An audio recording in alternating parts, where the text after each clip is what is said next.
Assalamualaikum warahmatullahi wabarakatuh dan salam sejahtera. Terima kasih kerana menonton video kami. Jangan lupa like, subscribe dan share. Selamat menonton.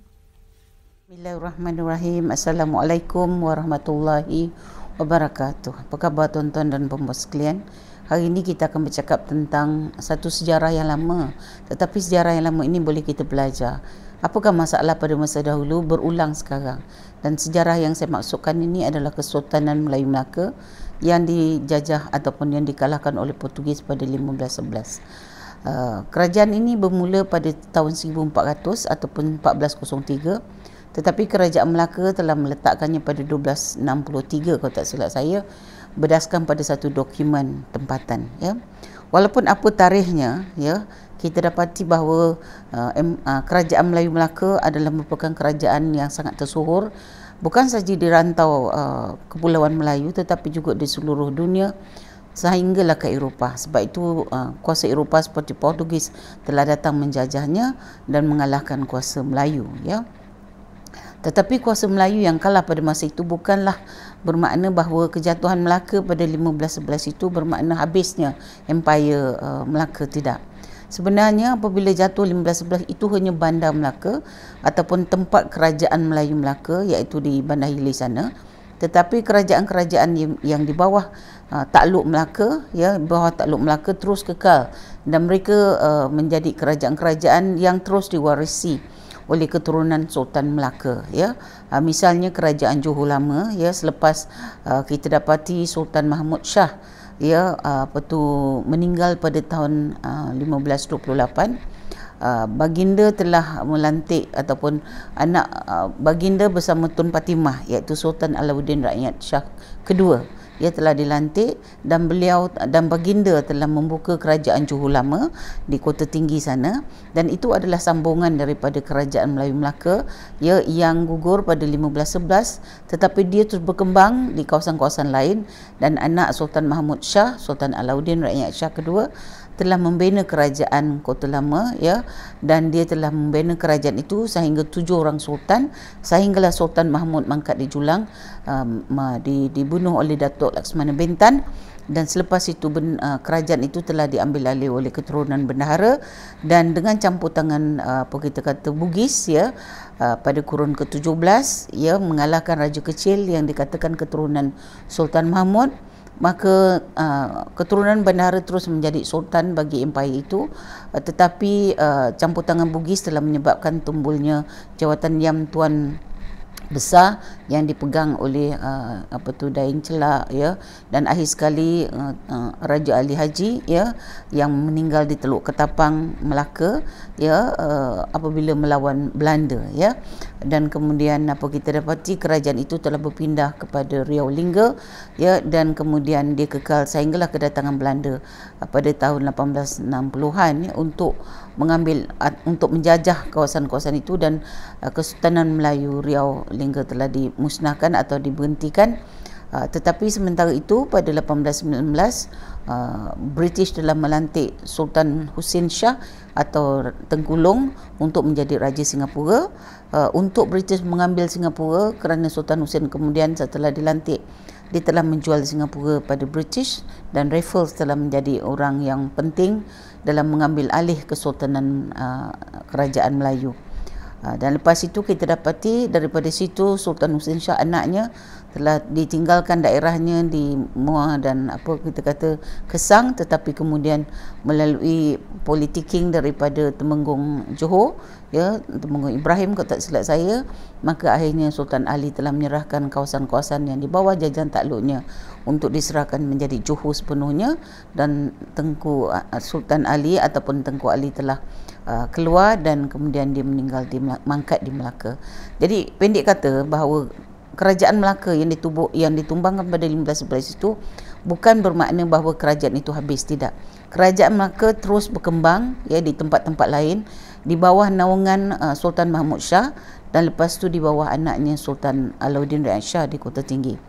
Nah, keturunan Sultan Mahmud juga telah membina kerajaan Melayu di Perak dengan Sultan Muzaffar Shah Sultan Muzaffar Shah untuk apa kita menjadi sultan pertama di Perak.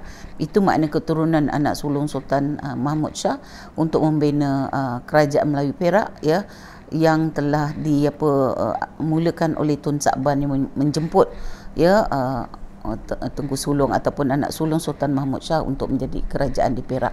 Dan sejak itu kerajaan Perak terus kekal sebagai kerajaan Melayu, mengamalkan apa kita kata sistem pentadbiran Melayu sehinggalah sekarang, ya, walaupun sistem pergantian di Perak adalah berbeza daripada negeri-negeri lain yang dipengaruhi oleh Melaka, seperti di Johor, ya, yang melantik anak sulung sebagai raja muda atau Tengku Mahkota, ataupun di Pahang. Di Pahang juga kita dapati kerajaan Melaka telah membina kerajaan di situ dengan menghantar anaknya Sultan Muhammad Shah yang pertama. Kita ingat peristiwa di mana anak sultan telah membunuh anak bendahara Tun Perak, dan Tun Perak tidak mahu bertuankan anak raja tersebut, maka sultan telah menghantar anaknya ke Pahang dan mengasaskan kerajaan Pahang, kerajaan Kesultanan Melayu Pahang, sehinggalah Kesultanan 12 sebelum Datuk Bendahara, ya, Tun Ali, sebelum Tun Ali bendahara yang terakhir, dan kemudian Tun Ahmad, ya, setelah menang dalam pergaduhan dengan Tun Mutahir, baginda telah mengasaskan kerajaan Kesultanan Melayu Pahang moden, ya, yang berasaskan orang tempatan sehinggalah hari ini. Jadi kita lihat bahawa kejatuhan Melaka pada 1511 bukanlah bererti kejatuhan Kesultanan Melayu, tidak. Dia telah berkembang dan negeri-negeri yang dulunya di bawah jajahan takluk Melaka telah menjadi kerajaan-kerajaan sendiri bebas, tetapi mereka tetap menggunakan atau mengadakan sistem pentadbiran Melayu Melaka sebagai asas pentadbiran dengan perbezaan-perbezaan tempatan atau ciptaan-ciptaan tempatan dalam hal-hal yang tertentu. Tapi seluruh tanah Melayu, ya, semenanjung tanah Melayu adalah telah dikatakan sebagai jajahan takluk Melaka sehinggalah ke Patani, dan Sultan Mahmud Shah pernah mengalahkan Patani dan berkahwin dengan puteri sulungnya, dan keturunan itulah kemudian yang bergelar Sultan Muzaffar Shah yang membuka negeri Perak dan memulakan Kesultanan Negeri Perak. Jadi, dan Melaka juga semasa jajahan takluknya besar, maka dia juga telah menguasai pantai timur Sumatera, ya, dari apa kita kata, dan sebab itu kita dapati kesultanan-kesultanan yang ada di pantai timur Sumatera itu sangat dekat dengan pengaruh Melaka. Begitu juga dengan Singapura yang bergelar Temasek, ya, itu semua adalah warisan-warisan daripada kerajaan Melayu yang telah diasaskan dan kemudian telah mengasaskan Melaka. Lepas tu Melaka berkembang sebagai jajahan takluk bagi seluruh kepulauan Melayu, terutamanya tanah Melayu dan pulau-pulau di pantai timur Sumatera, ya. Dan jadi inilah keadaannya. Tetapi hari ini itu latar belakang. Hari ini saya nak bercakap tentang apakah kesan kejatuhan Melaka itu kepada kita semua. Bagi saya sebenarnya kejatuhan Melaka pada 1511 adalah satu kejatuhan yang amat menyedihkan. Kejatuhan kerajaan itu adalah satu-satunya kerajaan Melayu yang begitu lama mentadbir. Dia lebih daripada 100 tahun, ya, kalau kita mengambil 1400, dia 115 tahun kalau tak silap saya. Tapi kalau kita mengambil 1260-an, bermakna dia lebih daripada 115 tahun. Jadi makna itu adalah satu-satunya empire ataupun satu kesultanan Melayu yang besar, yang kuat, yang kukuh, dan Melaka memang merupakan satu kerajaan Melayu yang telah menjadi hebat kerana sebagai pusat apa kita kata pentadbiran Melayu, sistem pentadbirannya diikuti oleh negeri-negeri di sekelilingnya. Yang kedua, dia juga adalah pusat perdagangan, rempah ratus dan juga lain-lain perkara, dengan kedatangan apa tu kita kata saudagar-saudagar daripada China, India, Arab, ya, dan akhirnya orang Eropah. Mereka telah berdagang di situ dan Portugis telah menakluk kerana Melaka adalah satu pusat perhentian perdagangan yang penting sebab Portugis telah ada kerajaan di Goa, India, dan lepas tu dia mahu ada di Selat Melaka, dan Selat Melaka adalah laluan perdagangan yang penting, dan lepas itu dia pergi menakluk Indonesia timur kalau tak silap saya, ya. Jadi makna dia menguasai pelabuhan-pelabuhan besar. Jadi maknanya kejatuhan Melaka ini sebenarnya adalah suatu perkara yang sangat menyedihkan dalam sejarah kita, tetapi ialah telah ditakdirkan begitu. Tapi apa yang kita boleh belajar daripada kejatuhan Melaka? Ya, saya ingin menyebutkan perkara ini kerana hari ini perpecahan di kalangan orang Melayu ataupun pergaduhan di kalangan orang Melayu dalam soal politik, ya, dalam soal perpaduan ummah, ya, sangat jelas berlaku. Dan kita tidak ada satu kekuatan, ya, yang jelas, ya, seperti sebuah empire besar seperti zaman kerajaan Melayu Melaka dahulu, ya. Kenapa Melaka jatuh? Banyak sebabnya, ya, dan kejatuhan itu mestilah kita baca pada hari ini supaya kita tidak menghadapi benda yang sama atau kita mengulang kesalahan yang sama dalam menentukan kuasa politik dalam negara ini, ya. Kita dapati perpecahan hari ini terlalu banyak, maka di manakah silapnya? Jadi saya nak ambil sejarah sebagai iktibarnya. Pertama sekali, sebab kejatuhan Melaka daripada sebuah kuasa yang besar sehingga dia boleh dikalahkan oleh Portugis itu ialah kerana berlakunya perpecahan ataupun krisis dalaman istana. Nah, kita dapati bahawa Sultan Mahmud Shah, ya, semasa baginda menjadi raja di Melaka, dia sangat muda. So sebagai orang muda, seleranya pun kita dapati memanglah orang kata beraja di mata, bersultan di hati. Itu konsep orang dulu, ya. Makna apa yang dia nak, dia buat. Di zaman baginda lah kita dapati timbulnya dia nak berkahwin dengan Puteri Gunung Ledang, kan. Puteri Gunung Ledang tu kita anggap sebagai jin ke ataupun orang bukan manusia. Dan akhirnya Puteri Gunung Ledang telah minta berapa perkara? 7 perkara yang memang mustahil, tetapi rakyat Melaka telah dikerahkan. Tetapi akhirnya baginda tidak sanggup mengambil darah semangkuk daripada anaknya Raja Ahmad untuk diserahkan kepada Puteri Gunung Ledang. Sebab Puteri Gunung Ledang perlukan darah sebab dia bukan manusia biasa. Membina jambatan emas daripada Gunung Ledang ke Melaka, baginda sanggup. Mengumpulkan 7 tempayan hati nyamuk, ya, pun baginda suruh rakyat buat. Mengumpulkan apa kita kata air mata gadis pun sanggup dibuatnya, tetapi bila tiba kepada anaknya untuk diambil darah, baginda tak sanggup, maka batallah impian baginda. Tetapi kita mesti ingat, beraja di mata, bersultan di hati. Maknanya raja pada masa itu adalah raja mutlak. Apa arahan baginda, semuanya kena ikut. Okay, itu satu. Yang kedua, kita dapati yang menjadi krisis pada tahun 1511 atau 1509, ya. Kita dah start, Portugis telah datang dan dia mengkaji, melihat, dan dia telah berperang, dia kalah. Tetapi 1511 dia datang daripada Goa dengan pasukan yang besar, maka akhirnya dia dapat kalahkan Melaka. Nah, apa kelemahan dalam Istana Melaka? Nah, Sultan Mahmud ini dikatakan dalam sejarah Melayu, iaitu sebuah hikayat ataupun sebuah historiografi orang Melayu telah menunjukkan, telah mengatakan bahawa Sultan Mahmud ini salah satu perkara yang menyebabkan dia bertindak kejam kepada Tun Mutahir atau bendahara Melaka yang akhir, ialah kerana Tun Mutahir tidak mengahwinkan anaknya Tun Fatimah yang dikatakan sangat cantik jelita, ya, sangat cantik parasnya, ya, kepada Sultan Mahmud untuk dijadikan permaisuri atau menjadikan isteri, ya. Dan pada hari persandingan Tun Fatimah dengan Tun Ali, ya, ni dalam sejarah Melayu dikatakan Sultan telah melihatnya dengan begitu pana tu maksudnya begitu terpegun, ya, terpesona, sehingga dia apa kita kata tidak dapat menghabiskan upacara persandingan itu. Baginda berangkat balik dan beringga dengan marah kerana mendapati Tun Mutahir atau bendahara Melaka, bendahara Seri Maharaja Melaka, tidak menyerahkan ataupun tidak memberi anaknya untuk dijadikan isteri kepada Sultan Mahmud. Dan ini sebenarnya tidak bersebab, kerana sebenarnya kemarahan Sultan itu kemudian ditambah dengan satu perkara yang apa kita kata dibuat oleh orang luar, iaitu Raja Mendelia. Raja Mendelia, ya, telah membisikkan pada Sultan bahawa bendahara sebenarnya telah membuat suatu perkara yang menyinggung Sultan, iaitu tidak menyerahkan putrinya kepada Sultan Mahmud. Dan dengan itu Sultan pun bertambah marah, ya.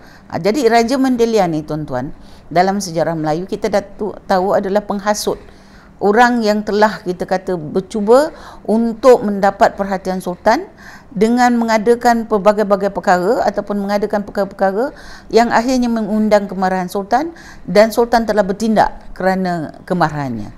Salah satu tadi ialah tentang Tun Fatimah, ya. Sultan akhirnya apa kita dapat lagi satu, ya, saya ingat Sultan juga diberitahu bahawa Raja Bendahara ni ingin merampas tahta, ya. Maka salah satu perkara yang dibuat oleh bendahara ialah, bukan Raja Bendahara, Datuk Bendahara, ya, ialah dengan membina cerik emas, ya, membuat cerik emas. Nah, Sultan sendiri tidak ada cerik emas. Maka bendahara ni terlalu kayanya dengan emas, maka dia telah membuat cerik emas. Dan ini disebarkan juga kepada Sultan. Sultan marah. Dan siapa yang menyebarkan itu ialah seorang Melayu, Si Kitul namanya. Dan Si Kitul ini dikatakan telah menyebarkan cerita itu atau membisikkannya, memberitahu kepada Sultan bahawa bendahara ingin buat cerik emas. Padahal bagi saya itu adalah satu perkara yang disengajakan oleh Raja Mendilia untuk mengait atau mengundang atau menyebabkan Sultan bertambah marah. Dan ini menyebabkan kenapa Raja Mendilia kita kata buat cerita seperti itu. Senang, sebab Si Kitul ni seorang Melayu yang suka belaga ayam, suka berjudi dan banyak hutang pada Raja Mendilia. Jadi untuk mengatasi hutangnya, maka dia suruh buat cerita begitu dan jadi dia lepas daripada hutangnya. Tetapi mesti ingat, dia jadi pengkhianat. Dia jadi orang yang menyebarkan berita yang tak betul, ya, ataupun berita yang melaga-lagakan orang Melayu, ya, melaga-lagakan Sultan dengan Datuk Bendahara. Tetapi siapa sebenarnya dia punya mastermind? Mastermindnya ialah Raja Mendilia yang memang tidak puas hati dengan bendahara kerana bendahara berbaik dengan Nina Sura, iaitu seorang saudagar keturunan India juga yang berada di Melaka, yang sangat baik dengan bendahara. Dan bendahara ni, tuan-tuan, sebenarnya kedudukannya amat tinggi. Selepas Sultan, bendahara adalah pembesar yang rapat dengan Sultan dan dia memberi nasihat pada Sultan. Kalau kita tengok filem-filem Melayu, itulah kedudukan bendahara, ya. Dia akan memberi nasihat dan nasihat itu boleh didengar oleh Sultan ataupun tidak didengar. Kadang didengar, kadang dia tidak. Tetapi maknanya dia orang kanan. Selepas bendahara barulah kita ada Datuk Laksmana, Datuk kita kata Temenggung, ya, Datuk Datuk-datuk yang lain, ya. Tetapi bendahara sangat rapat. Jadi Nina Sura ni seorang saudagar berbaik dengan Datuk Bendahara ni, dan dengan itu Datuk Bendahara dapat memberi ruang, mungkin peluang pada dia untuk berdagang dengan baik di Melaka. Sebenarnya Raja Mendilia pun itu. Kita banyak saudagar-saudagar daripada India, daripada Arab, daripada Cina, ya, yang berdagang di Melaka. Kalau kita baca pentadbiran kerajaan Melayu dulu, kita dapati di Melaka tu, kalau kita ada kampung Arab. Sekarang dah tak ada lagi dah. Kita ada kampung Cina.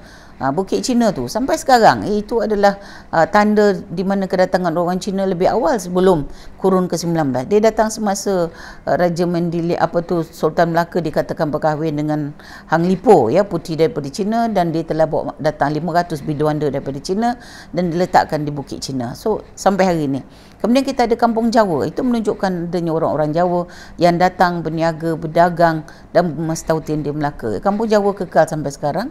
Lepas tu kita ada juga kampung Bugis, ya, ada juga di Melaka, kampung Bugis, ya. So bagi kalau kita nak tahu masa Melaka hebat dahulu, semua orang luar datang dan mereka diberi tempat-tempat untuk tinggal, ya, dan mereka dipegang ataupun diketuai oleh seorang kapitan ataupun seorang ketua yang kita kata menjadi juru cakap mereka. Jadi kemakmuran Melaka pada masa itu memang hebat. Jadi bendahara sebagai orang kanan Sultan adalah kita kata pintu untuk berjumpa dengan Sultan. Maka semua saudagar-saudagar yang dibawa oleh Shah Bandar akan berjumpa bendahara dan bendahara akan dapat hadiah-hadiah daripada mereka. Jadi dengan itu bendahara Seri Maharaja ni dikatakan sangat kaya. Saya baca juga satu cerita dalam sejarah Melayu mengatakan bahawa bendahara ni terlalu banyak emas dan cucunya bermain emas, ambil segenggam main, habis saja menangis mengadu pada datuknya kata ambil lagi, main lagi. Jadi pendek kata, Datuk Bendahara memang sangat kaya raya. Ya, jadi ini juga merupakan satu kuasa penting dalam kita kata pentadbiran Melaka, iaitu kekayaan dan harta, dan ini semua didapati melalui perdagangan. Jadi Sultan percaya bahawa bendahara akan membuat cerik emas dan akan menumpaskan Sultan kerana kekayaan bendahara itu. Dan ini digunakan oleh Raja Mendilia untuk meyakinkan Sultan bahawa Raja Bendahara sekarang, bukan Raja Bendahara, Datuk Bendahara sekarang sebenarnya telah berkomplot atau ingin menjatuhkan Sultan. Dan ini sebenarnya adalah satu cara untuk Sultan menambahkan lagi kemarahannya kepada bendahara, ya. Dan sebenarnya Raja Mendilia ni bergaduh dengan Nina Sura. Mereka ni bertanding ataupun kita kata beradu nasib siapa yang lebih kaya.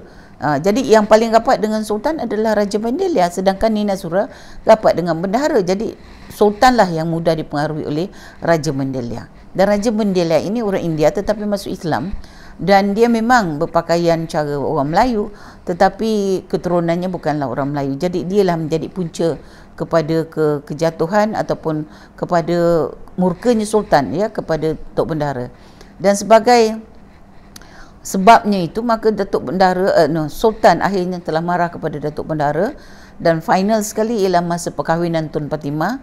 Baginda kepunan sangatlah nak berkahwin dengan Tun Fatimah yang tidak diserahkan kepada baginda. Maka akhirnya baginda dengan kemarahan yang meluap-luap telah memberi kerisnya dan memberi kepada bentara luar, kalau tak silap saya ya, salah seorang pembesar istana untuk membunuh 40 orang keturunan Tun Mutahir kerana dianggap menderhaka, dan rumah-rumah mereka semua diangkat dan dibuang ke laut. Jadi 40 orang yang dibunuh tu adalah apa kita kata orang-orang yang ada kena-mengena dengan Tun Mutahir, kecuali Tun Fatimah ya. Tetapi suami Tun Fatimah, Tun Ali telah dibunuh, bendahara dibunuh, adik-beradik Tun Fatimah juga dibunuh ya, sepupu sepapatnya semua dibunuh.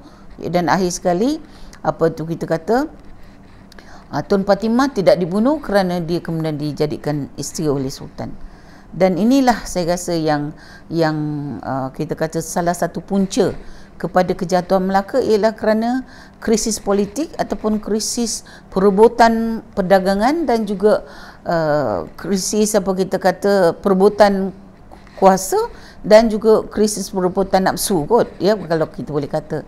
Dan akhirnya apabila Melaka diserang oleh Portugis pada 1511, maka selepas kematian Tun Sri Maharaja Lela ya atau Tun Mutahir, maka tidak ada lagi bendahara yang hebat yang boleh berfikir bagus dan yang cergas kecuali Bendahara Tepok ya. Bendahara Tepok orang dah sangat tua, 90 tahun umurnya, yang dah tepok tak boleh bergerak, dan dia menjadi penasihat kepada Sultan.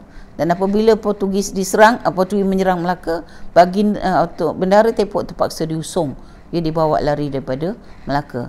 Jadi you bayangkan apabila Sultan telah bertindak kejam membunuh seorang bendahara yang bijaksana ya, yang boleh menasihatkan baginda dengan baik, yang telah dapat mempertahankan Melaka daripada serangan apa kita kata Portugis kali pertama ya. Tetapi apabila dia telah dibunuh, maka pemikir negeri Melaka sudah tidak ada lagi ya, yang lain-lain itu hanya mengikut saja. Dan akhirnya Sultan berhadapan dengan keadaan serangan Portugis yang tak dapat dielakkan, akhirnya Melaka jatuh. Dan yang paling penting juga kita lihat di sini, kalau mana-mana orang yang berkuasa ya, mana-mana orang yang berkuasa, apabila adanya apa kita kata cucukan ataupun adu domba daripada orang luar yang macam Raja Bendelya, ataupun daripada orang Melayu yang hanya memikirkan soal hutangnya untuk selesai macam si Kitul, maka kita dapati kerajaan yang besar boleh jatuh, yang Melaka boleh jatuh kerana keputusan Sultan yang tidak bijak, membunuh pembesarnya yang cerdik atau membunuh penasihatnya sendiri. Dan lepas itu dia mendengar cakap orang luar ya, dan kemudian dia juga apa kita kata menggunakan nafsunya untuk berkahwin dengan Tun Fatimah, maka dia akhirnya telah apa kita kata menjatuhkan kerajaan itu sendiri. Dan semasa Melaka diserang, kita tidak ada strategi yang betul ya. Memang, dan di samping itu juga kita ada pembelutan daripada orang-orang yang menjadi askar-askar di Melaka. Dengar ceritanya begitulah, ada pembelutan orang-orang Jawa misalnya ya. Ni dulu ya, bukan sekarang, jangan marah pula. Lepas tu orang-orang Cina juga berpaling tadah ya. Ini biasa bila kerajaan itu kalah ataupun orang-orang luar ni yang berdagang di Melaka boleh dibeli oleh Portugis, maka tentulah mereka akan memikirkan kalau memang British serang kepada Melaka, Portugis serang kepada Melaka, dengan sendirinya Melaka akan jatuh dengan kekuatan kapal perang yang besar-besar daripada Goa India, dan Melaka akhirnya akan diduduki oleh kuasa asing. Jadi oleh kerana itu mereka bersedialah untuk membantu kuasa asing ini supaya mereka dapat berniaga terus di Melaka. Jadi ini minda orang-orang yang sebenarnya bukan setia kepada negeri Melaka. Orang-orang Melayu yang menjadi rakyat Melaka memang setia pada sultannya, tetapi bukan orang-orang dagang yang datang berdagang, yang datang berniaga, mereka kurang setia. Jadi mereka akan melihat apakah kepentingan mereka terjejas atau tidak. Jadi dengan itu kita dapati bahawa orang-orang Melaka patutnya faham, sultan patutnya sedar bahawa dia telah dicucuk, dia ada domba, telah diberi fitnah, disebarkan fitnah. Tetapi itulah manusia, ya. Sultan Mahmud Shah juga adalah manusia, ya. Baginda juga adalah orang yang kita kata mempunyai nafsu, mempunyai kehendak, ya, yang kadang-kadang mengatasi akal yang waras. Jadi kalau kita applykan cerita itu pada hari ini, kita dapati begitulah. Kita dapati perebutan kuasa di antara orang-orang Melayu pada hari ini. Ini bukan saya resis, tidak. Kalau resis pun saya cakap sejarah, ya. Ini sejarah. Kalau sejarah Melaka dahulu kan, tapi hari ini kita bercakap juga sejarah. Kita dapati soal fitnah, soal adu domba, soal kita kata memberi cerita-cerita yang berbagai telah menyebabkan apa kita kata parti Melayu iaitu UMNO kalah, Barisan Nasional kalah. Dan lepas itu kita dapati perpecahan terus berlaku, ya. Perpecahan terus berlaku. Kita dapati berapa kerajaan telah ditubuhkan, ya, dan berapa Perdana Menteri telah diadakan. Tetapi kita dapati kestabilan itu ataupun perpecahan itu telah menyebabkan kita sekarang berpuak-puak lagi, ya. Bukan saja dalam UMNO berpecah kerana adanya strategi politik yang dimainkan oleh kumpulan-kumpulan dalam UMNO yang memang kita tak boleh nafikan, tetapi dalam masa yang sama kita dapat juga orang-orang yang kecewa atau yang gagal dalam percaturan politik, ya, dalam masa 4 tahun ini juga telah apa kita kata membuat tindakan-tindakan politik yang memecah belahkan lagi orang Melayu. Misalnya kita dapati beberapa banyak parti-parti politik telah ditubuhkan, ya. Selain UMNO tu parti ditubuhkan tahun 46, tapi kita ada parti-parti lain. PKR ditubuhkan dalam tahun 80-an rasa saya, ya. Lepas tu kita dapati parti-parti lain lah. Semangat 46 dah habis ceritanya, dia dah masuk UMNO balik. Tapi kita dapati macam PKR tu kekal sebagai parti yang berpecah daripada kumpulan besar orang Melayu, ya, dengan pemimpinnya yang lain. Lepas tu kita ada Bersatu, ya, Pertubuhan Bumi Putra Bersatu Malaysia, aku tak silap saya namanya, ya, tapi Bersatu lah kita panggil. Lepas tu kita ada Parti Pejuang, ya, yang ditubuhkan oleh Tun Mahathir. Lepas tu kita ada Parti Putra yang ditubuhkan oleh Ibrahim Ali. Lepas tu sekarang kita ada lagi satu parti India Muslim juga banyak pecah, ya. Dan hari ini kita dapati lahir satu apa kita kata gabungan lagi. Dulu kita ada Barisan Nasional. Lepas tu kita ada PH, Pakatan Harapan dengan Tun Mahathir sebagai ketuanya, ya. Bersatu masuk dalam tu. Lepas tu Bersatu keluar daripada PH, ya. Dan jatuhlah kerajaan PH, ya. PH. Maka tubuhlah kerajaan Perikatan Nasional. Bersatu tubuhkan kerajaan Perikatan Nasional. Dengan apa tu Bersatu tubuhkan sebuah kerajaan dengan UMNO di dalamnya, Bersatu dalamnya, PAS di dalamnya, dan beberapa parti kecil yang lain. Mereka menjadi kerajaan, ya, dengan Tan Sri Mahyudin sebagai Perdana Menterinya. Dan lepas itu kita dapati berlaku perkara yang strategi politik. Dia ancam dia tarik sokongan dan sebagainya. Akhirnya Perikatan Nasional ditubuhkan dan akhirnya UMNO tarik sokongan, jatuhlah Perikatan Nasional. Nah, hari ini kita dapati masa Perikatan Nasional 2.0, ya, dan kita dapati pemimpinnya adalah daripada UMNO, ya, tetapi UMNO tidak berkuasa penuh di dalam tu, hanya dalam 37% saja. Lain tu dipegang oleh Bersatu dan juga PAS dan juga lain-lain parti dalam tu. Jadi kita dah ada 3 gabungan dah. Kita dah ada 3 gabungan. PH tu saya tak tahu ada gabungan ke lagi tidak. Tapi PKR masih lagi saya rasa bersama dengan PH, ya, mungkin masih sama. So kita dah ada PH, kita ada PKR sama, lepas tu kita ada Perikatan Nasional. Hari ini selepas kita kata beberapa lama, dalam bulan beberapa minggu lepas, kita dapati Tun Mahathir telah menubuhkan kegiatan Tanah Air, ya, Gerakan Tanah Air, GTA, ya, Gerakan Tanah Air, dengan menggabungkan semua parti-parti kecil ni, ya.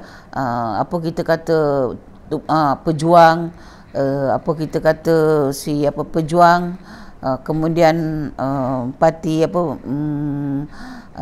Putra, ya, kemudian rasanya parti Islam, parti bukan PAS masih dengan PN, tubuhkan beberapa parti-parti kecil, ya, atas nama kegiatan Gerakan Tanah Air. So, ini merupakan satu kelompok baru So maknanya kita telah pecah kepada berapa kelompok sekarang. Jadi ini semua berlaku macam zaman Melaka jugalah. Ya, dia cucuk dia adu domba, dan akhirnya kita dapati semua orang rasa dia nak berkuasa, dan akhirnya berpecahlah kita. Ya, jadi bagi orang Melayu sekarang, sebab parti-parti yang tubuh ni sama ada BN ataupun PN ataupun GTA ni, semuanya mencari sokongan daripada orang Melayu. Bila pilihan raya nanti, semua orang akan berkumpul, ketiga-tiga kumpulan ini atau gabungan ini akan berkumpul kepada undi orang Melayu. Dan undi orang Melayu adalah di kampung-kampung, di luar bandar. Di bandar adalah pinggiran bandar, tapi pinggiran bandar itu dia dah bercampur lah, ya. Tetapi soalnya sekarang orang Melayu, kelompok dia sama. Orang Melayu memang majoriti pengundi dalam negara ini. Tetapi apabila dah berpecah tiga, atau berpecah kepada tiga kumpulan besar ataupun parti-parti yang lain, maka akhirnya orang Melayu akan mendapat undi sikit-sikit. Jadi tidak ada majoriti. Sebab itu kita perlukan satu parti majoriti yang disokong oleh semua orang Melayu ataupun majoriti orang Melayu, supaya parti itu boleh membentuk kerajaan dan menguruskan negara Malaysia dengan elok. Ya, tapi kalau kita berpecah-pecah begini, bagaimana kita nak memberi sokongan pada sebuah parti yang kita fikir dan kita yakin boleh menguruskan negara dengan baik? Nah, Barisan Nasional telah mengendalikan negeri ini selama 61 tahun, dan memang tak dapat dinafikan bahawa kemajuan dan pembangunan Malaysia, sebelum itu Persekutuan Tanah Melayu, ya, Parti Perikatan, lepas tu Malaysia tahun 63 dan BN tubuh 74 kalau tak silap saya 74, sampai 61 tahun rancangan kemajuan negara itu dapat dibuat dalam rancangan Malaysia, rancangan Melaya pertama, rancangan Melaya kedua, lepas tu rancangan Malaysia 1, sampailah rancangan Malaysia ke-12 yang akan datang ini. Jadi sekarang semua perancangan itu dibuat melalui satu skim yang jelas, ya, satu skema yang jelas, dan kerajaan mentadbir oleh kerana dia terus menjadi kerajaan selepas setiap kali pilihan raya, maka dia dapat uruskan. Walaupun kelemahan ada, tetapi soalnya perancangan ekonomi negara, perancangan pendidikan negara, perancangan kesihatan negara, perancangan sosial negara, perancangan politik negara dan kestabilan politik negara dapat dilaksanakan, ya, dengan jelas. So oleh kerana itu kita dapat buat perkara-perkara yang baik untuk negara kita, dan Malaysia hampir mencapai negara sedang membangun, ya, mencapai negara sedang bangun. Tetapi apabila BN kalah dalam tahun 2018 pilihan PRU 14, PH naik, ya, dalam masa 22 bulan berbagai perkara berlaku, dan akhirnya kerajaan tumbang kerana Bersatu keluar, dan Bersatu pula tubuhkan PN dan kekal selama 17 bulan saja, dan sekarang kita ada kerajaan PN2, ya, dengan kita dapati bahawa tidak ada satu parti pun yang kuat dan berkuasa, sehingga akhirnya keputusan-keputusan itu terpaksa dibuat perjanjian dengan MOU dengan pembangkang supaya sokong kerajaan, dan sokongan MOU itu telah habis pada 31 Julai. Jadi sekarang kita semua sedang menanti PRU ke-15. Bila berlaku kita tak tahu. Tapi isunya sekarang, perpecahan itu dah ada dalam kerajaan kita. Makna kita ditadbir oleh 3 buah parti ataupun beberapa buah parti yang tidak dominan antara satu sama lain. Jadi sesuatu keputusan PM itu akan boleh dibantah ataupun boleh dibidas oleh parti-parti lain, dan akhirnya bila keluar sebagai sebuah keputusan, dia tidak begitu kuat, ya, dan tidak ada parti yang dominan. Jadi tidak ada siapa yang boleh mengatakan dia berkuasa dalam negeri ini, kecuali satu gabungan parti-parti yang akhirnya kita melihat satu kelemahan di dalam pentadbiran, pengurusan, pembangunan ekonomi terutamanya, dan akibatnya pelabur-pelabur keluar daripada Malaysia. Dan ini bukan satu perkara yang bohong, memang pelabur-pelabur keluar daripada Malaysia, ya. Kita punya inflasi bertambah, ya, kita punya pengangguran bertambah, dan kita punya keselesaan juga makin berkurangan, duit kita jatuh. Memang sebab pandemik juga, tapi salah satu sebab lain ialah kerana kita tidak ada kekuatan kita tidak ada kerajaan yang kuat, kerajaan yang boleh dicabar oleh sesama sendiri di dalam gabungan itu, apatah lagi di luar. Ya, jadi tiap-tiap isu, dan pembangkang pula lahirkan tiap-tiap isu, ya, yang kadang-kadang saya jadi bingung apakah ini benar ataupun tidak. Dan kalau kita dengar cakap pembangkang, betul lah tu, tapi kalau kita dengar pihak yang bertahan, kerajaan, tak betul. Jadi inilah saya rasa yang menyebabkan kita jadi, kalau rakyat macam kita ni dah rasa tak selesa ataupun tak tahu yang mana satu betul. Ini kan pula pelabur yang takut pelaburannya akan terganggu kerana apa kita kata social unrest ke, atau kerana pemberontakan ke, ataupun kerana apa-apalah huru-hara dalam negara ini. Jadi sebab itu bagi saya, perpecahan dalam Melaka oleh raja, oleh pembesar, yang dicucuk oleh Raja Bendelia dengan Nina Sura, dan diakui pula oleh Si Kitol, maka akhirnya kerajaan itu tak dapat bertahan dan dengan mudah dikalahkan oleh Portugis pada 1511.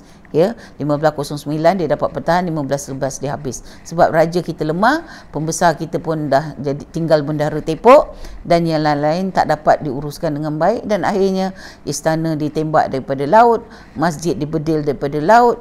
Walaupun kita buat parit untuk jaga kawasan keliling Melaka, tapi bila semua dah rubuh daripada dalam istana dengan buat bedil peluru daripada Selat Melaka, daripada pantai Melaka, maka habislah semuanya. Maka sultan terpaksa berundur ke Muar, lepas tu dia pergi ke Pahang. Dia duduk setahun lebih, lepas tu akhirnya dia pergi ke Bintan, dan daripada Bintan dia cuba menyerang Portugis tetapi selalu kalah, dan lepas tu dia bergerak balik ke Kampar di selatan Sumatera, dan baginda mangkat di situ 1528. Tetapi anak-anaknya telah meneruskan Empire Melaka tetapi dalam keadaan yang berpecah-pecah, dan akhirnya Empire Melaka, ataupun tak ada lagi empire yang sehebat Melaka boleh ditumbuhkan atau dilahirkan di tanah Melayu, dan akhirnya negeri-negeri di bawah naungan Melaka itu menjadi kerajaan-kerajaan kecil. Jadi saya harap peristiwa ini tidak berulang dalam sejarah moden negara kita ini. Jangan kerana kita terlalu bergaduh, berpecah-pecah, akhirnya besok tidak ada lagi kuasa politik yang besar, dan akhirnya nanti kita menjadi kerajaan yang terus tidak kukuh kerana tidak dapat ditadbir oleh parti yang besar, tetapi ditadbir oleh kumpulan-kumpulan kecil parti-parti politik, dan ini tentulah tidak baik untuk menjadikan negara kita agung, seperti kerajaan Melaka dahulu, ataupun seperti kerajaan Malaysia sebelum pandemik kita. Dan kita juga akan mewarisi satu sejarah yang lemah, yang longgar, dan saya harap benda ini boleh dapat kita putuskan dengan PRU 15, dengan rakyat memberi sokongan, kita semua memberi sokongan pada sebuah parti yang kuat, yang besar, parti yang besar supaya dia menjadi parti yang kuat. Tak ada pilihan. Kalau tuan-tuan bagi pada parti-parti kecil, mereka tidak ada leadership, mereka tidak ada kepimpinan, mereka tidak ada struktur, mereka tak ada pengalaman pentadbiran, dan mereka pun orang-orang muda yang kadang-kadang kurang pengetahuan. Sebab apabila kita serahkan pentadbiran kepada orang yang kurang dewasa, orang yang tidak matang, orang yang tak ada pengalaman, ada pemikiran tinggi, maka dengan mudah kerajaan itu hancur. Dan memang dalam sejarah kehancuran sebuah kerajaan itu adalah apabila rajanya zalim, ataupun rajanya itu zaman dululah, raja zalim bertindak ikut nafsu, ataupun kita tidak ada pembesar-pembesar ataupun pemimpin-pemimpin atau orang-orang besar yang boleh memberi nasihat yang baik, dan akhirnya raja itu waras dan boleh menerima dengan baik. Jadi hari ini kita ada yang di Pertuan Agong, Seri Paduka Baginda Yang Pertuan Agong, kita ada raja, kita ada sultan-sultan di negeri, tetapi bila politik kita tak kuat, maka saya percaya sultan terpaksa campur tangan, seperti apa yang ditunjukkan oleh Duli Yang Maha Mulia Sultan Johor, yang terpaksa bersuara untuk mendesak sesuatu. Jadi saya harap sistem persekutuan dengan raja berperlembagaan ini patut kita kekal, tetapi kerajaan pusat atau kerajaan persekutuan mestilah kerajaan yang kuat supaya dia boleh menyokong dan melangsungkan sistem pentadbiran yang telah kita bina sejak kita merdeka 1957, dan kemudian kita membentuk Malaysia pada 1963. Jadi bagi saya, penerangan saya ini bukan apa. Saya harap, saya berseru supaya anak-anak muda, supaya orang tua juga, orang dewasa membuat keputusan mengundi itu biar bijak, Jangan kita ikut rasa, macam raja juga, kalau kita ikut rasa kita binasa, kata Melayu kan. Ikut rasa binasa, ikut hati mati. Jadi inilah akhirnya kita mati, ikut hati mati, ikut rasa binasa. Jadi peribahasa Melayu lama ni memang bagus, tapi orang moden sekarang tak naklah pakai. Tapi bagi saya, apa salah? Yang lama tu bukan mesti buruk, yang lama tu bukan mesti tak elok. Kalau tak ada hulu, tak ada parang. Kalau tak ada dahulu, tak ada sekarang. Ya, kalau kita tak ada tok nenek kita, mak bapak kita, macam mana kita ada sini? Kalau mereka tak bijak mengendalikan negara kita, negeri kita, rakyat, apa kita sendiri, keluarganya, macam mana kita boleh jadi maju pada hari ini? So, sumbangan orang lama mesti dikenang. Sumbangan pemimpin-pemimpin lama kita pun mesti dikenang. Dan kita sebagai orang yang bijak patut menjadi lebih bijak dan bukan menjadi terlalu emosi sehingga kita menghancurkan apa yang telah dibina, dibuat. Dan akhirnya pemimpin kita juga yang paling penting. Janganlah pentingkan diri sendiri, janganlah kita kata pentingkan perkara-perkara yang bersifat materialistik, tetapi mesti ingat ini amanah untuk menjadi pemimpin dan harap dapat dilaksanakan dengan baik, kerana apa kita kata, tanpa kepimpinan yang beriman, kepimpinan yang memikirkan suara rakyat, maka negara ini tak akan dibina dengan baik, kerana dia akan menyebabkan perkara-perkara buruk yang berlarutan. Dan saya harap para pengundi akan menjadi orang lebih bijak untuk memilih kerajaan dalam PRU 15 ini. Sekian, terima kasih.